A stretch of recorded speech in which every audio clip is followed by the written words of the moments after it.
मुआफी मांगने के कई फायदे होते हैं।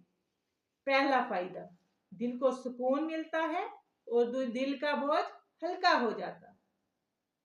टूटे हुए रिश्ते दोबारा जुड़ जाते हैं। अल्लाह ताला ऐसे आजिज बंदों को बहुत पसंद करता है। अगर हम किसी से मुआफी मांगना चाहते हैं तो चंद बातों का ख्याल रखना जरूरी है।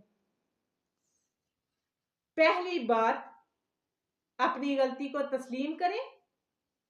दूसरी बात, सच्चे दिल से मुआफी मांगे, सिर्फ रस्म के तौर पर नहीं। और तीसरी बात, आइंदा वही गलती दोबारा ना करने का इरादा करें।